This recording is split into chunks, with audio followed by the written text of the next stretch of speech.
દેશમાં વોન્ટેડ આરોપીઓ માટે ઇનામ જાહેર થયું છે। સ્ટેટ મોનિટરિંગ સેલે 6 વોન્ટેડને પકડવા ઇનામ જાહેર કર્યું છે। વોન્ટેડ આરોપીઓને પકડવા માટે 25,000નું ઇનામ જાહેર કરાયું છે।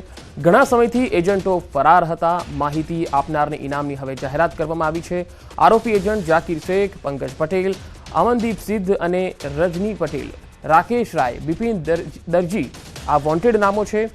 સોલા હાઈકોર્ટે પોલીસ સ્ટેશનમાં ગેરકાયદે વિદેશ મોકલવાના બહાને છેતરપિંડી અંગેની ફરિયાદ નોંધી હતી।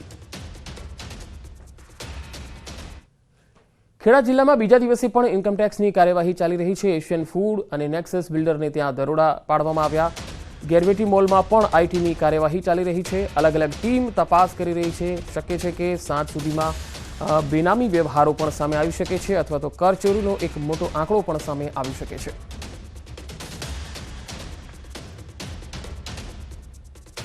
આજથી વન સેતુ ચેતના યાત્રાનો પ્રારંભ થવા જઈ રહ્યો છે। નવસારીથી સીએમના હસ્તે યાત્રાનો પ્રારંભ થશે। 22મી સુધી નવસારીથી અંબાજી સુધીની આ યાત્રા છે। યાત્રા 13 જિલ્લા 28 તાલુકામાંથી પસાર થશે। યાત્રામાં વન સહભાગી મંડળીઓ સાથે મુલાકાત અને સંવાદ કરાશે। મહિલા સ્વસહાય જૂથો સાથે મુલાકાત કરવામાં આવશે। વિશેષ સિદ્ધિ પ્રાપ્ત કરનાર આદિવાસીઓનું સન્માન કરાશે। સરકારના 20 વર્ષની સિદ્ધિઓનો અહેવાલ, રામ મંદિર પ્રાણ પ્રતિષ્ઠાની સકારાત્મક ઉજવણી પણ કરાશે। સરકારી યોજનાઓની સમીક્ષા, એફઆરએના લાભ, યાત્રી સભા પણ કરાશે। જંગલ વિસ્તારના ગામોમાં વસતા આદિજાતિ સમુદાયના લોકોને મળી રૂબરૂ સંવાદ થકી સ્થાનિક લોકોની સમસ્યાનું નિરાકરણ લાવવાનો પ્રયત્ન થશે। યાત્રા દરમિયાન રાત્રિના સમયે ભજન સંધ્યા, યાત્રાના માર્ગમાં આવતા પ્રસિદ્ધ મંદિરોએ દર્શનનું પણ આયોજન રહેશે।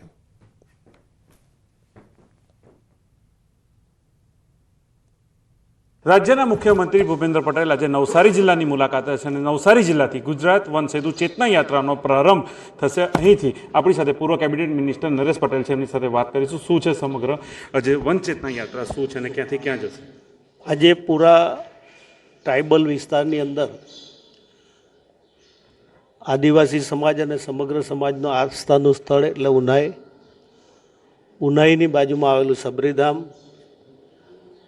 અને સબરી માતા એક આદિવાસી સમાજ માટેનું ખૂબ ગર્વ છે। ભગવાન રામચંદ્રજીએ સમરસતાની ખૂબ મોટા એમણે તે સમયે મેસેજ આપ્યા હતા અને જ્યારે સામે ચાલીને ભગવાન રામચંદ્રજી ઉનાઈ થઈને પસાર થઈને જ્યારે સબરી માતાજીને મળે છે ત્યારે અમારા માટે આનંદનો દિવસ છે। અમારી સરકારે, હું સરકારને અભિનંદન આપું છું।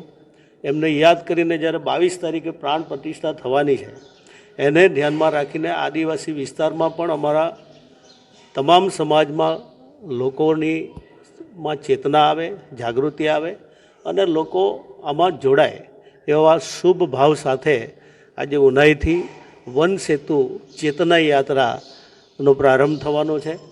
અને બીજી આનંદની વાત એ છે કે 1968માં ભગવાન રામચંદ્રજીનું અમારું જૂનું મંદિર હતું, એના જીર્ણોદ્ધાર માટે પણ અમારા આદરણીય મુખ્યમંત્રીશ્રીના વરદ હસ્તે આજે ભૂમિપૂજન થશે અને અહીંયાથી દર્શન કરીને સીધા ગાંધી મેદાનની અંદર જાહેર સભા સંબોધશે અને ત્યાંથી યાત્રાનો પ્રારંભ કરશે। ચોક્કસથી ઉમરગામથી અંબાજી સુધી એટલે કે 13 જિલ્લાના 28 જેટલા તાલુકા મળી 1000 કિલોમીટરની જે યાત્રા છે એ યાત્રામાં આવતા જે આદિવાસી વિસ્તારના, આદિવાસી પટ્ટાના જે આદિવાસી લોકો છે એમનામાં ચેતના જગાડવા માટે અને લોકોને એક કરવા માટેની યાત્રાનો મુખ્ય ઉદ્દેશ છે અને એ યાત્રાનો પ્રારંભ આજે ગુજરાત રાજ્યના મુખ્યમંત્રી ભૂપેન્દ્ર પટેલ નવસારી જિલ્લાના સુપ્રસિદ્ધ એવું યાત્રાધામમાં ઉસરમમાના મંદિરથી કરાવી રહ્યા છે। ભાવિન પટેલ, ન્યૂઝ 18 ગુજરાતી, નવસારી। અને હવે એક મહત્વપૂર્ણ ખબર આવી રહી છે। પ્રદેશ ભાજપ કાર્યાલય કમલમમાં આજે ભાજપની કાર્યશાળાનું આયોજન છે। બપોરે 2 કલાકે ભાજપ મહિલા મોરચાની કાર્યશાળા યોજાશે। પ્રદેશ સંગઠન મહામંત્રી રત્નાકરજી અને મહિલા મોરચાના પ્રભારી અને પ્રદેશ ઉપાધ્યક્ષ ગોરધનભાઈ ઝડફિયા, મહિલા મોરચાના પ્રમુખ ડોક્ટર દીપિકાબેન સરડવા ઉપસ્થિત રહેશે।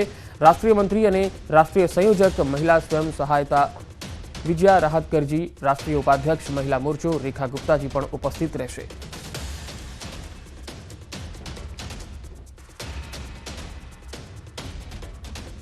અને હવે વાત કાતિલ ઠંડીની।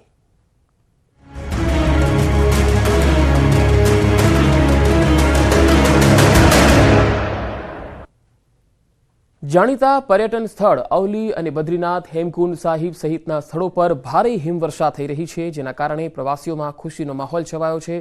પહાડો પર જાણે કે બરફની ચાદર છવાઈ ગઈ હોય તેવા દ્રશ્યો જોવા મળી રહ્યા છે.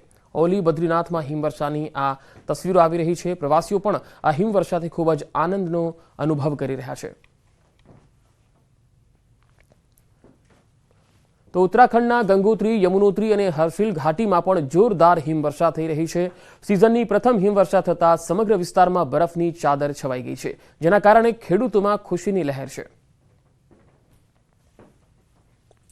आज हर्सिल में बहुत बर्फबारी हो रही है और यहाँ ये बर्फ हमारे लिए एक सजनीय है, क्योंकि हमारे जो सेब की गार्डन है इनके लिए बहुत ही लाभदायक और गुणवत्ता है. इससे किसानों को बहुत ही लाभ मिलेगा. આ તરફ કેદારનાથમાં પણ ભારે હિમવર્ષા જોવા મળી. કેદારનાથ ધામમાં ગઈકાલ સાંજથી જ બરફવર્ષા થઈ રહી છે. ખાસ તો કેદારનાથમાં જાન્યુઆરીમાં નહિવત હિમવર્ષા થતી હોય છે. ભારે હિમવર્ષા થતાં જ બાબા કેદારનાથનું કુદરતી સૌંદર્ય ખીલી ઉઠ્યું હતું.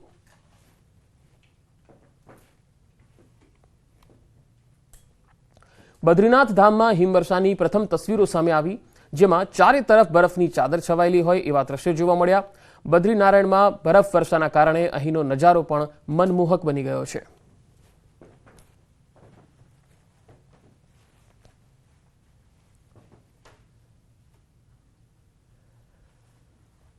ગુલમર્ગમાં અબ્દુલ મજીદ બક્ષી નામના યુવકે સનશાઇન પીક અને બરફનો આનંદ માણવા પ્રવાસીઓ માટે હેલિકોપ્ટર સેવા શરૂ કરી. ગુલમર્ગમાં ખાસ ટ્રેન્ડ હોવાથી પ્રવાસીઓ આ હેલિકોપ્ટર તરફ આકર્ષાયા છે. મોટી સંખ્યામાં પ્રવાસીઓ હેલિકોપ્ટર દ્વારા ઊંચા શિખરો પર બરફ જોવા માટે જઈ રહ્યા છે. જ્યાં પહેલા તેઓ માત્ર સ્કીઇંગ માટે હેલિકોપ્ટર દ્વારા જતા હતા, હવે પ્રવાસીઓ કુદરતી સૌંદર્ય જોવા માટે આવી રહ્યા છે.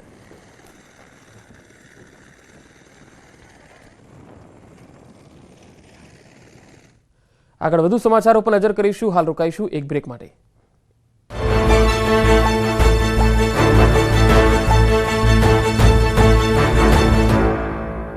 लाइफ में जीतने के लिए टाड़ी शाळाना प्रवासनी बस पलटे खाता खाता रही गई. ડ્રેનેજની અધૂરી કામગીરીના કારણે તાપીની શાળાની બસ ફસાઈ હતી. સ્થાનિકોની મદદથી બાળકોને સહી સલામત બહાર કઢાયા. જૂનાગઢના ઝાલણસર ગામમાં આવારા તત્વોનો આતંકથી ગ્રામજનોમાં રોષ. 500 જેટલા ગ્રામજનોએ કલેક્ટર કચેરીએ કર્યો વિરોધ પ્રદર્શન. લુખ્ખા તત્વો છેલ્લા 20 વર્ષથી ખુલ્લેઆમ દારૂ પીને મહિલાઓની છેડતી કરતા હોવાનો આરોપ. યોગ્ય કાર્યવાહી નહીં થાય તો ઉગ્ર આંદોલનની ચીમકી. ધોરાજીના મુખ્ય રસ્તાઓ બિસ્માર હાલતમાં હોવાના કારણે હાલાકી. સ્થાનિકોએ બેનરો સાથે સૂત્રોચ્ચાર સાથે વિરોધ નોંધાવી આવેદન આપ્યું. ઝડપથી સમસ્યાનો ઉકેલ નહીં આવે તો આંદોલનની ચીમકી. સુરતમાં વીએચપી અને હિન્દુ સેનાના આગેવાનોએ અધિકારીને હાર પહેરાવી વિરોધ વ્યક્ત કર્યો. 200 વર્ષ જૂના મામાદેવના મંદિર પર બુલડોઝર ફેરવવાની ચીમકીને લઈ વિરોધ. એસએમસી અધિકારીને હાર પહેરાવી રોષ વ્યક્ત કર્યો. ભાવનગરના ચિત્રા વિસ્તારમાં મનપા દ્વારા દબાણ હટાવ કામગીરી હાથ ધરાઈ. અડચણરૂપ અને બિન અધિકૃત દબાણોને મનપા દ્વારા દૂર કરવામાં આવ્યા. પોલીસ બંદોબસ્ત સાથે તંત્રની શહેરના વિવિધ વિસ્તારોમાં